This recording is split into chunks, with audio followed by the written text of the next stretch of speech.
Carta aos Coríntios com Emmanuel. Estudo das cartas de Paulo de Tarso à comunidade cristã de Corinto, sob as luzes da doutrina espírita, a supremacia do amor.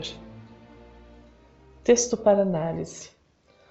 O amor nunca falha, mas havendo profecias, serão aniquiladas. Havendo línguas, cessarão.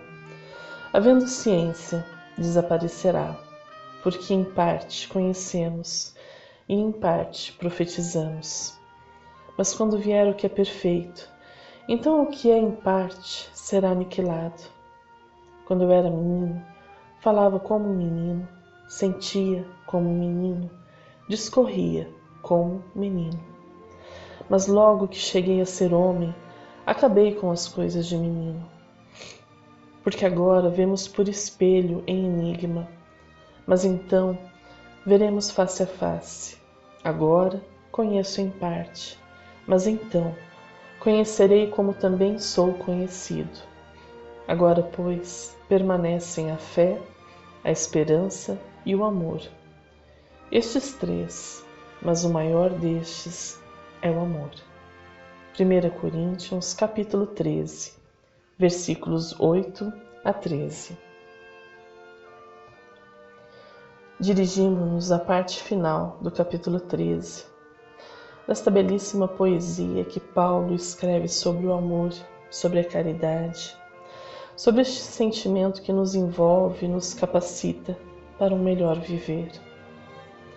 As frases cadenciadas nos emocionam. São repetidas em músicas, em casamentos, em cerimônias. Raras vezes, porém, nos dispomos a estudá-las, a buscar o sentido dessas palavras para a nossa vida, para o nosso mundo interior. O estudo nos leva a outros patamares, mas ele não deve vir desacompanhado. Paulo bem o disse: sem amor, nada somos, nada seremos, tudo acaba, apenas o amor permanece. Assim, que esta parte final nos ensine, mas também consolide em nossa alma a firme crença de que é apenas no amor e através do amor que iremos triunfar enquanto humanidade. Iniciamos com o comentário de Emmanuel ao versículo 8. Do livro Ideal Espírita, a caridade nunca acaba, nunca falha. A caridade nunca falha. Paulo, 1 Coríntios 13, 8. Quem escolhe intenções elevadas no desempenho de sua atividade, jamais esbarra em fracasso. Quem perdoa de coração qualquer ofensa, não aloja o arrependimento no íntimo. Quem se vê incompreendido ao elaborar o ato digno, recebe em seu favor a compreensão da misericórdia de cima. Quem visa o interesse do próximo na obra em curso, somente descobre motivos para confiar no próprio êxito. Quem estuda para ajudar a outrem, com o facho do conhecimento, invariavelmente alcançará o aprendizado. Quem se sacrifica para minorar o sofrimento daqueles que lhe rodeiam a marcha, demanda novos domínios da felicidade essencial. Quem se esforça por viver o amor puro, sob qualquer aspecto, acerta sempre no instante de definição. Isso porque assevera o apóstolo aos irmãos de Corinto: a caridade nunca falha. Realmente, a caridade expressa a perfeição dentre as manifestações da criatura e dimana em seus fundamentos do amor infinito de Deus. Um ato de caridade traz em si a argamassa indestrutível da eterna perfeição, composta de sabedoria e justiça, trabalho e solidariedade, confiança e paz. O erro torna-se inexequível ao espírito quando o coração perdoa sem condições, estuda com dignidade ou trabalha desinteressadamente. Assim, a luz da caridade jamais se extingue. Onde surge, as controvérsias transformam-se em colóquios fraternais. A tristeza rende-se à alegria. O desânimo perde razão de ser e as almas aceleram o voo na esteira evolutiva. Muitos aprendizes da verdade pesquisam sofregamente a fórmula ideal para a vitória na vida. No entanto, ela aí brilha à mão de qualquer um, estruturada na gradação infinita da caridade. Busquemos, pois, prosseguir sem falhas. Volta o olhar para o cosmo interior e procede à avaliação da própria conduta, segundo o câmbio único da virtude sublime, e estarás vivendo em ti mesmo a batalha sem derrotas, o itinerário sem desvio, a luta sem quedas e a luz sem sombras, sob o beneplácito daquele que é todo amor e toda justiça. Um comentário magnífico de Emmanuel que nos chama a refletir sobre todas as vezes em que fomos capazes de praticar o amor, a caridade, todas as vezes em que tivemos intenções elevadas, em que perdoamos, que fomos incompreendidos, que não pensamos em nosso interesse, mas no do outro. Não houve falha, houve acerto, e nossa alma se revigorou, tornou-se luz, ainda que pequenina luz. Algo de Deus se fez presente em nós e por nós, e não há no mundo satisfação maior que o encontro deste sentimento de amar desinteressadamente. Segundo Barclay, este trecho pode ser dividido em 3 partes distintas, a saber: 1. Sublinha sua permanência absoluta. Quando todas as coisas nas quais os homens se vangloriam e se orgulham tenham passado, o amor prevalecerá. Em um dos mais maravilhosos versos líricos das Escrituras, o Cântico dos Cânticos diz, capítulo 8, versículo 7, as muitas águas não poderiam apagar o amor, nem os rios afogá-lo. A única coisa inconquistável é o amor. Esta é uma das razões para crer na imortalidade. Quando se penetra no amor, chega à vida uma relação contra a qual os ataques do tempo estão inúteis e que transcende a morte. 2. Sublinha sua integridade absoluta. Como as coisas são, as vemos por reflexo nos espelhos, não face a face.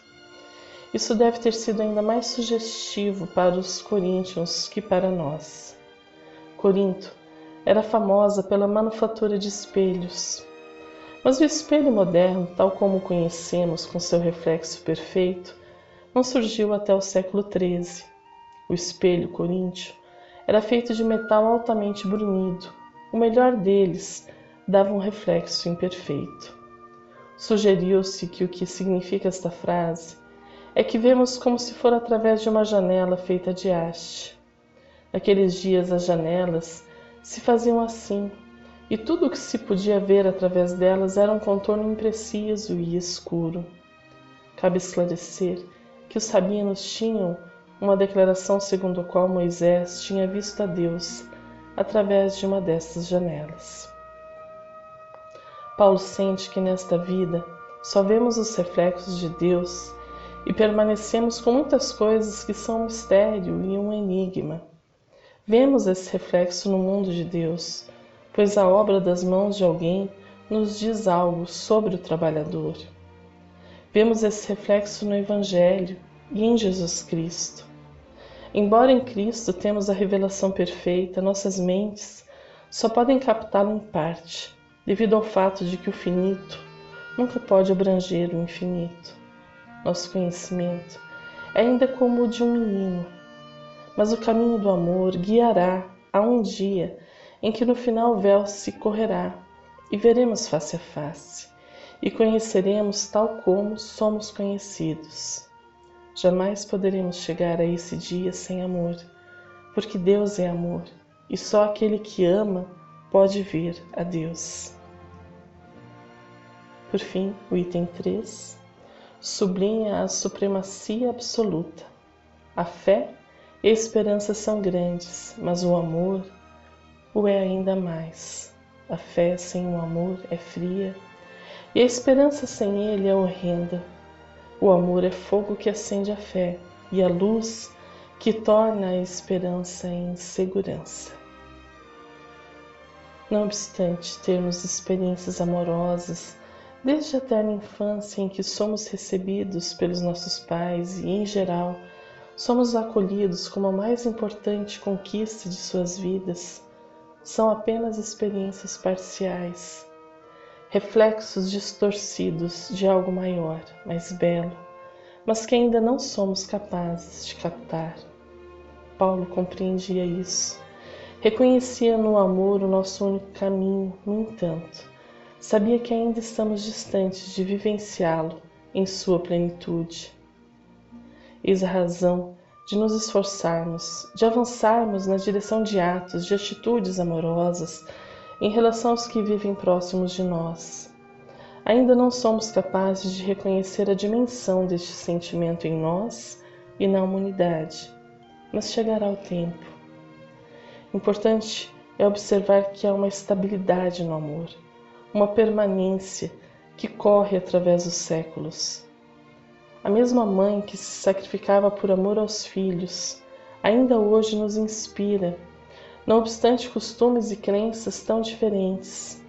Gestos de amor não se apagam, nem se modificam com o tempo. Emmanuel comenta sobre esta questão no livro Bênção de Paz. Progresso e amor. A caridade jamais acaba. 1 Coríntios 13:8.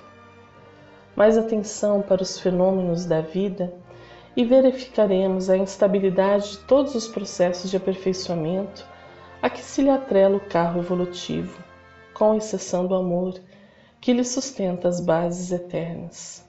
Muitas vezes, afligem-se os cultivadores da fé perante os exotismos que surgem nos caminhos do povo, nos tempos de mais intensiva renovação. Obviamente, é preciso guardar a chama da confiança em Deus, com absoluta fidelidade às leis do bem eterno. A cavaleiro de quaisquer extravagâncias que alguém nos queira impingir, todavia, com a nossa lealdade ao Senhor é forçoso não conturbar a nossa tarefa com receios pueris. A caridade jamais acaba, asseverou o apóstolo Paulo, guiado pela inspiração divina. Remontemos ao passado e observaremos, com o apoio na história, que as definições propriamente humanas sofrem transformações incessantes. Leis terrestres, com raras exceções, são muito diferentes de século para século. A ciência é sempre clara no propósito de acertar, mas é um quadro de afirmações provisórias, lidando incessantemente a caminho de mais amplos contatos com os princípios que regem as atividades do universo. A cultura intelectual assemelha-se a largo movimento de ideais que procura esquecer a maior parte das concepções que valoriza ontem para lembrar o que precisa estudar hoje, de modo a atingir o que deve ser amanhã. A arte modifica-se de época para época. Progresso na essência é mudança com alicerces na experimentação. Tudo na superfície da vida é transformação permanente, mas por dentro dela vige o amor, invariável.